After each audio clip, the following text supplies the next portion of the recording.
할렐루야. 아멘. 네, 오늘 말씀을 보게 되면 그 바울이 이 끝까지 가고자 한 그 지역, 그 나라가 나옵니다. 어딘가요?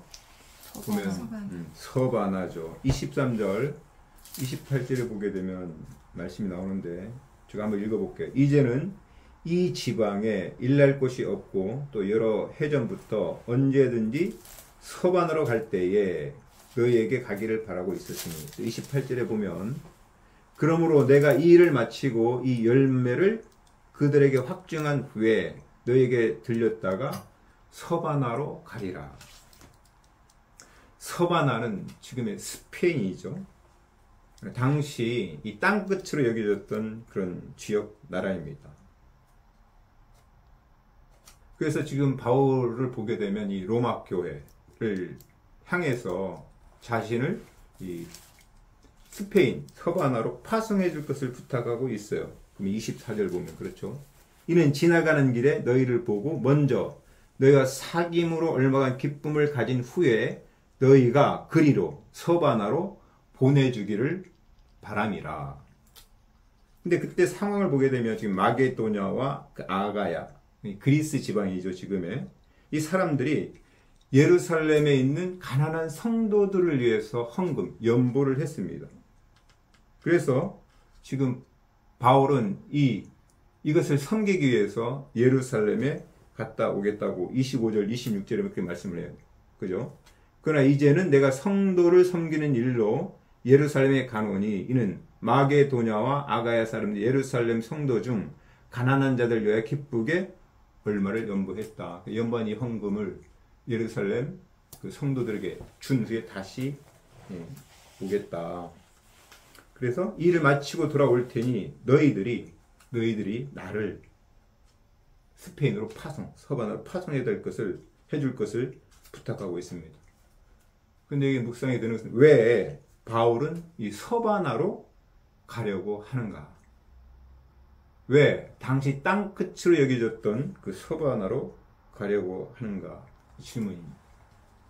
왜냐하면 우리 주님이 마지막 승천하시기 전에, 그죠? 십자가에 죽으시고 부활하셔서 40일 동안 이 땅에 계시다가 승천을 하세요.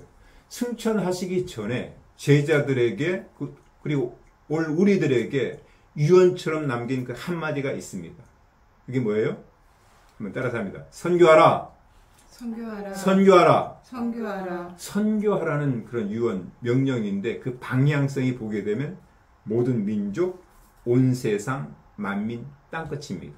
우리가 잘 아는 마태복음 28장 19절 20절 지상명령, 너희는 가서 모든 족속으로 제자를 삼아 아버지 아들과 성령의 이름으로 세례를 주고 내가 너에게 분부한 모든 것을 가르쳐 지키게 하라.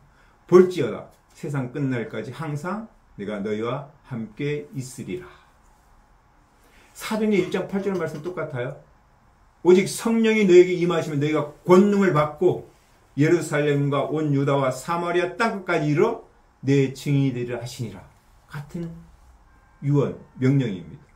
마가복음 16장 15절 맨 마지막 장에 있는 이 말씀, 천하에 다니며 만민에게 복음을 전파해라. 만민에게 복음을 전파해라. 이것이 예수님의 유언이죠. 그 방향성이 땅끝입니다. 그래서 바울은 이 예수님의 유언 마지막 한마디, 이 명령에 온전히 순종하는 것을 보게 됩니다. 그렇지만 바울은 어떻습니까? 서바나로 가지를 못했어요. 로마에서 순교를 합니다. 그의 영적인 시선과 영적인 관심이 어때요? 이 땅끝을 향하고 있다는 것을 보게 됩니다.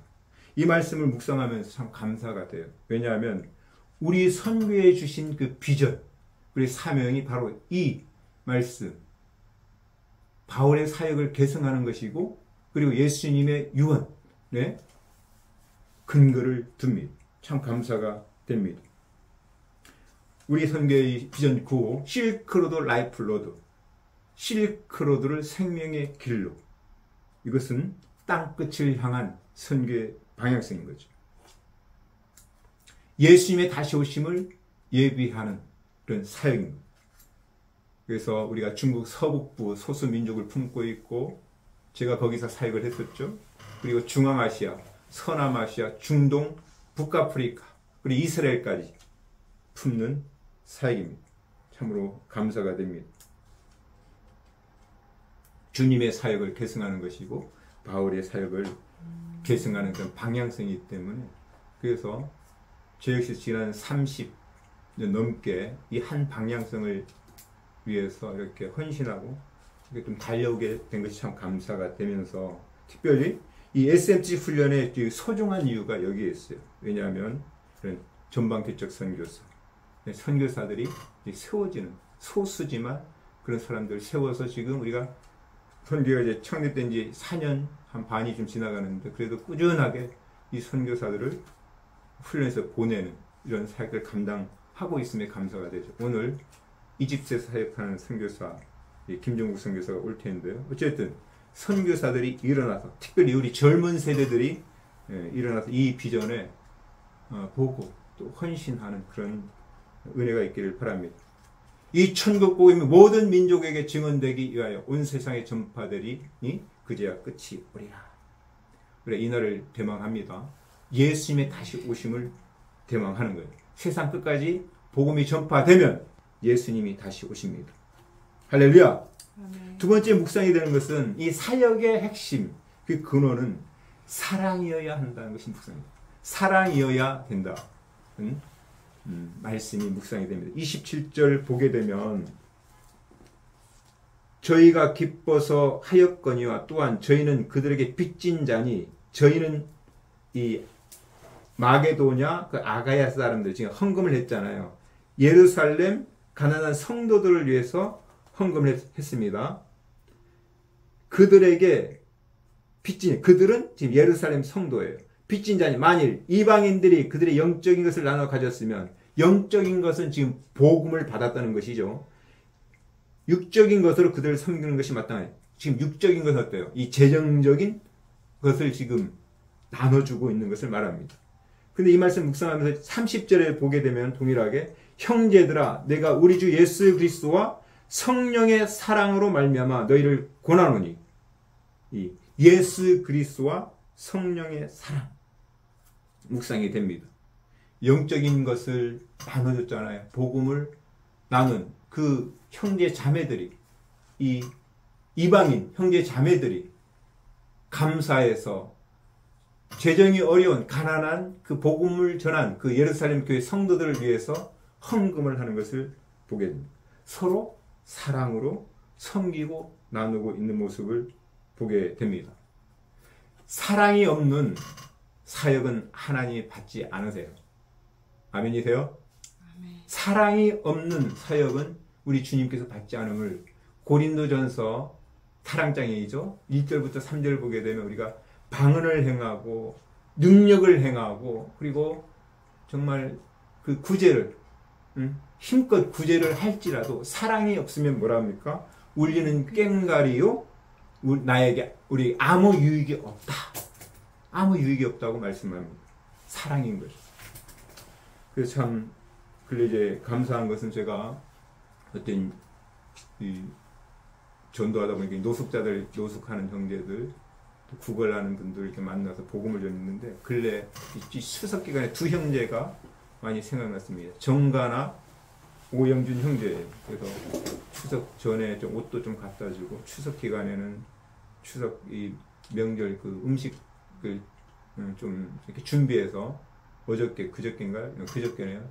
아침에 좀 일찍 갔다 나왔는데 오늘 또 오면서 날씨가 또 추워지니까 이 친구들 옷이 지금 부실하거든요. 제가 입던 옷을 좀 겨울 옷들을 챙겨서 오늘 이렇게 나눠줬습니다. 저들이 참 복음으로 말미암아 그리고 다시금 어떤 저런 생활에서 일어나기를 정말 일어날 것들을 이렇게 참 기도가 돼요. 이따가 시간 되면 함께 한번 가보기를 원하는데 어쨌든 하나님의 사랑 아가페의 사랑이 나에게 또 우리 공동체에 부어지고 나에게 사랑이 없어요. 얼마나 이기적이고 베풀지를 못해요. 자기 중심적이기 때문에 사랑이 없어요. 받은 사랑 나에게 사랑이 하나님의 사랑을 구하고 부어주셔서 이 사랑으로 우리 주변에 불쌍한 이웃들뿐만 아니라 저 열방의 영혼들 땅끝을 향해 나가는데 쓰임받는 뇌가 되길 원하고 우리 선교회 공동체 사역자들이 다 되시기를 주의 이름으로 축복합니다.